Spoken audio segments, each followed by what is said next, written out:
వేదికను అలంకరించినటువంటి అధికారులకు, అనధికారులకు, పత్రికా విలేకరులకు, సమావేశానికి విచ్చేసినటువంటి ఇతర గ్రామాల నుంచి వచ్చినటువంటి నాయకులకు, ఇరు గ్రామాల అంటే కృష్ణారావుపేట, తుమ్మలూరు గ్రామ ప్రజలకు, ఇక్కడికి విచ్చేసినటువంటి ఇతర గ్రామస్తులకు అందరికీ హృదయపూర్వకమైనటువంటి నమస్కారాలు.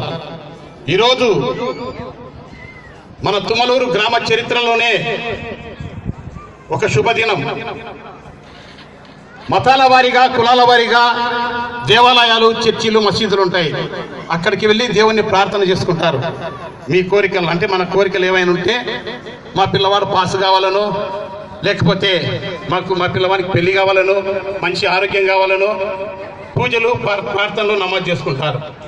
ఈరోజు కులాలకు అతీతంగా, మతాలకు అతీతంగా ఈ సచివాలయం అనేటటువంటి దేవాలయంలో 543 సేవలు ప్రజలకు అందుబాటులో ఉండాలని మన ప్రియతమ ముఖ్యమంత్రి గారు ప్రతి గ్రామంలో, ప్రతి గ్రామ పంచాయతీలో సచివాలయాలు ఏర్పాటు చేసినారు. కాబట్టి గ్రామ ప్రజలందరూ కూడా ఈ సచివాలయం అనేటటువంటిది మన దేవాలయం, మన గ్రామ పంచాయతీకి ఒక దేవాలయం లాంటిది. మీకు పెన్షన్ కావాలన్నా, రేషన్ కార్డు కావాలన్నా, పట్టా కావాలన్నా, డెత్ సర్టిఫికేట్ కావాలన్నా, బర్త్ సర్టిఫికేట్ కావాలన్నా, మ్యారేజ్ సర్టిఫికేట్ కావాలన్నా, ఏమి కావాలన్నా కూడా ఈ సచివాలయానికి రావాలి. ఈ గ్రామంలో ఉండేటటువంటి ప్రజలు ఎక్కడికి, మండల ఆఫీసులకు కానీ, జిల్లా ఆఫీసులకు కానీ ఎక్కడికి వెళ్లకుండా మీకు కావాల్సినటువంటి సేవలు ఈ గ్రామంలోనే అందించాలన్నటువంటి సదుద్దేశంతో మన ప్రియతమ ముఖ్యమంత్రి గారు ఈ సచివాలయ వ్యవస్థను ఏర్పాటు చేసినారు. అంతేకాకుండా ప్రభుత్వ సంక్షేమ పథకాలు మీ ఇళ్ల వద్దకు, మీ దగ్గరకు రావాలనే ఈరోజు ప్రపంచంలో కానీ, దేశంలో కానీ ఏ రాష్ట్రంలో లేనటువంటి వాలంటరీ వ్యవస్థను మన ప్రియతమ ముఖ్యమంత్రి గారు ప్రవేశపెట్టినారు. అందుకు ప్రజలందరూ బాగుండాలి. ఆయన పాదయాత్ర చేసేటప్పుడు నేను ఉన్నాను, నేను విన్నాను అన్నటువంటి వాగ్దానంతో, ఆ యొక్క నినాదంతో ముందుకు వచ్చి ఈరోజు ప్రజలకు అనేకమైనటువంటి సంక్షేమ పథకాలను ప్రవేశపెట్టినారు. ఈ సందర్భంగా ప్రజలందరికీ నేను సవినయంగా ఒక విషయాన్ని మనవి చేస్తున్నాను. ప్రజల సహకారమే ప్రగతికి శ్రీకారం. మన ఎమ్మెల్యే గారి కృషితో, రామలింగేశ్వరరెడ్డి గారు, వెంకటేశ్వరరెడ్డి గారి వారి యొక్క కృషితో మన ఎంపీడీఓ గారు నివేదికలు ప్రభుత్వానికి పంపించినప్పుడు ఈ గ్రామాన్ని జూటూరు గ్రామ పంచాయతీ నుంచి విడదీసి బైఫర్కేషన్ చేసి ఇది ఒక ప్రత్యేక ప్రతిపత్తి కలిగినటువంటి గ్రామ పంచాయతీగా ఈ గ్రామ పంచాయతీ ప్రభుత్వం దృష్టిలో గుర్తింపు పొందింది. ఈ గ్రామ పంచాయతీ ఏర్పడి కేవలము ఒక 6 నెలలు కావచ్చు, 10 నెలలు కావచ్చు. అందుకు నేను ఈ గ్రామంలో ఉండేటటువంటి ప్రజలందరికీ సవినయంగా మనవి చేస్తూ ఒక విషయాన్ని చెప్తున్నాను. ప్రజల సహకారమే ప్రగతికి శ్రీకారం. ప్రజలందరూ సహకరించినప్పుడు ఈ తుమ్మలూరు గ్రామ పంచాయతీ త్వరలోనే ఆదర్శమైనటువంటి గ్రామ పంచాయతీగా మన నందికొట్కూరు నియోజకవర్గంలో చరిత్ర సృష్టించాలని మీ గ్రామ ప్రజలకు నేను సవినయంగా మనవి చేస్తున్నాను. ఒక గ్రామ పంచాయతీ ఆదర్శ గ్రామ పంచాయతీగా ఉండాలి అంటే కొన్ని విషయాలు ప్రజలు సహకరించాలి. మీరు టాయిలెట్స్ కట్టలేరని ప్రభుత్వమే టాయిలెట్స్ కట్టుకుంటే ఇప్పటికీ 50% ప్రజలు చెంబులు తీసుకొని బయటికి పోతున్నారు. దయచేసి బహిరంగ మల విసర్జన అనేటటువంటిది తుమ్మలూరు గ్రామ పంచాయతీలో జరగడానికి వీలు లేదు. మీ ప్రజలందరూ కూడా సహకరించాల్సిందిగా నేను మీకు మనవి చేస్తున్నాను. ఎప్పుడైతే ఏ గ్రామం అయితే బహిరంగ మల విసర్జన లేని గ్రామంగా ఉంటుందో ఆ గ్రామము 100% ఆరోగ్యదాయకమైనటువంటి గ్రామంగా ఉంటుంది. ఇప్పుడు కనుక నేను మిమ్మల్ని ఎవరెవరు చెంబులు తీసుకుని పోతున్నారో చేతులు ఎత్తానంటే దీంట్లో సగం చేతులు వేస్తాయి.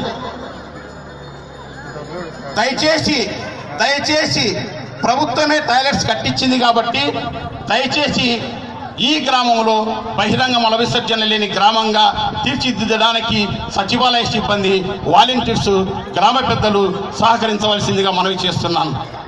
గ్రామ పంచాయతీ ఆర్థికంగా అభివృద్ధి చెందినప్పుడు మాత్రమే ఆ గ్రామ పంచాయతీ ఆదర్శ గ్రామ పంచాయతీ అవుతుంది. ఎప్పుడు ఆర్థికంగా అభివృద్ధి చెందుతుంది? గ్రామ ప్రజలు సకాలములో ఇంటి పన్నులు, నీటి పన్నులు, కుళాయి పన్నులు, బిల్డింగ్ ఫీజులు, లైసెన్సులు ఇవన్నీ కడితే ఆ గ్రామం ఆర్థికంగా అభివృద్ధి చెందుతుంది. ప్రతి కుటుంబము ప్రభుత్వ సంక్షేమ పథకాలలో కొన్ని వేల రూపాయలు మనం లబ్ధి పొందుతున్నాం. ఇంటి పన్ను కేవలం 120, 130, 150, 200 కంటే ఎక్కువ ఉండదు.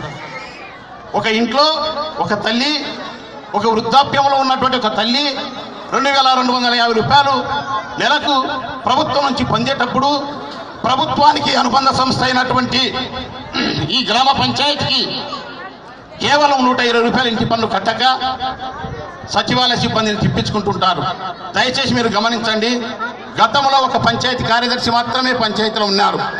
ఈరోజు మన ప్రభుత్వ పుణ్యాన వాలంటీర్ వ్యవస్థలో 20-25 మంది దాకా 10 నుంచి 20 దాకా వాలంటీర్స్ ఆయా గ్రామాలలో ఉన్నారు. 7-8 నుంచి 10 మంది దాకా సచివాలయ సిబ్బంది ఉన్నారు. వీరందరూ కూడా ఈ గ్రామ పంచాయతీకి సేవ చేయడానికి వచ్చిన వాళ్ళు. కాబట్టి గ్రామ ప్రజలు సహకరించి ఇప్పుడు గ్రామ పంచాయతీ అభివృద్ధి ప్రణాళిక అనేటటువంటిది ఉంది. కాబట్టి ఆర్థికంగా ఈ గ్రామాన్ని అభివృద్ధి చేసుకోవాలి. తర్వాత మన గ్రామంలో కొన్ని గ్రామ పంచాయతీకి సంబంధించినటువంటి అనుబంధ సంస్థలు ఉంటాయి. అవి ఎలా పనిచేస్తున్నాయి? విద్యారంగం, మనకు హై స్కూల్ ఉంది, స్కూల్ ఉన్నాయి. ఆ స్కూళ్ళల్లో మరి మన పిల్లలందరూ డ్రాప్ అవుట్స్ గా ఉన్నారా? అమ్మఒడి పడితేనే వాడిని తీసుకుపోయి గొర్రెలు గాయడానికి బర్రెలు గాయడానికి పంపిస్తున్నామా? లేకపోతే 100% మన పిల్లలందరూ స్కూల్లో ఉన్నారా? దయచేసి గమనించండి. అంగన్వాడీ సెంటర్లలో ప్రభుత్వం ఈరోజు మహిళలకు అంటే గర్భవతులకు, బాలింతలకు, చిన్నపిల్లలకు పౌష్టికాహారాన్ని అందిస్తున్నారు. అవి సక్రమంగా అందపరుచున్నాయా లేదా అది గమనించాలి. ప్రజలందరూ కూడా ఐక్యమత్యంతో గ్రామ పంచాయతీని ఆదర్శ గ్రామ పంచాయతీగా తీర్చిదిద్దుకోవాలి. నీళ్ళ వేస్టేజ్ ఉండకూడదు, బహిరంగ మల విసర్జన ఉండకూడదు. 100% అన్ని ప్రభుత్వానికి కట్టాల్సినటువంటి పన్నులన్నీ కట్టు ఉండాలి. ఒక చిన్న పొడుపు కథ, పొడుపు కథ కాదు, ఒక చిన్న పిట్ట కథ చెప్తాను. ప్రజలు ఎలా ఉంటారంటే, ఒక గ్రామంలో 2 వ్యక్తులు భగవంతుని ప్రార్థన చేసుకుంటున్నారంట. భగవంతుని తపస్సు చేస్తున్నారు. భగవంతుడు దిగి, అయ్యా నీకేం కావాలని మొదటివాడిని అడిగితే, ఆ రెండోవాడు ఏమడుగుతాడో పోయిరాపో దేవాన్ని అంట. రెండోవాడి దగ్గరికి వచ్చి, అయ్యా నీకేం కావాలని అడిగితే, వాడు ఏం కోరుకున్నాడు దేవాన్ని అంట. వాడు ముందు నీ కాడికి రమ్మన్నాడు అయ్యా అంటే, అయ్యా వాడు ఏం కోరుకుంటే దానికి నాకు డబల్ అని అంటాడు. వాడు ఏం కోరుకుంటే దానికి 2 నాకు అని అంట. అతని దగ్గరికి వినాడు దేవుడు. ఏం కావాలని వాడేం కోరుకున్నాడు అయ్యా అని అంట. నువ్వు ఏం కోరుకుంటే దానికి డబల్ రెట్టింపు అడిగినాడంటే, నేను 50 కేజీల బంగారం అడిగితే వానికి 100 కేజీల బంగారం వస్తుంది. నేను 100 ఎకరాలు అడిగితే వానికి 200 ఎకరాలు వస్తుంది. దేవా నాకు ఒక కన్ను పోగొట్టండి అంట. కన్ను వానికి ఒక కన్నుతోనే నేను చూసుకుంటా, వానికి మాత్రం కన్ను ఉండకూడదు. వాడు నాకంటే డబల్ అడుగుతాడా?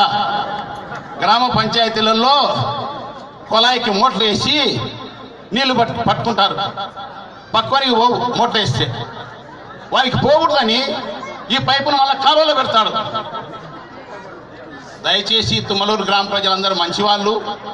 అట్లాంటివి చేయకుండా, ఒక కన్ను పోగొట్టుకోకుండా, వారికి 2 కన్నులు పోగొట్టకుండా, ప్రజల సహకారమే ప్రగతికి శ్రీకారం. కాబట్టి మీరందరూ సహకరించి, దీని వయస్సు 50 సంవత్సరాల వయసున్న గ్రామ పంచాయతీలు కూడా ఎక్కడ వేసిన గొంగల్లాగా అక్కడనే ఉన్నాయి. మన గ్రామ పంచాయతీ వయసు కేవలం 6 నెలలు 10 నెలలు మాత్రమే. కాలక్రమేణా ఈ గ్రామ పంచాయతీని కేవలం 1 సంవత్సరంలో ప్రజలు సహకరిస్తే ఆదర్శవంతమైనటువంటి గ్రామ పంచాయతీగా తీర్చిదిద్దవచ్చు. అది మీరు గమనించండి. కాలక్రమేణా అంటున్నా, కాలక్రమేణా. మనం చిన్నప్పుడు ఒక 5 సంవత్సరాల క్రితం బస్సులలో పొగ త్రాగరాదని ఉంటుంది. డ్రైవర్ తాగుతున్నాడు, ప్యాసింజర్లు తాగుతున్నారు. ఇప్పుడు బస్సులో ఎవ్వరు తాగడం లే. అది కాలక్రమేణా పని సక్సెస్ అయింది. బహిరంగ మల విసర్జనకు పోయే వాళ్ళందరూ దయచేసి మానకండి.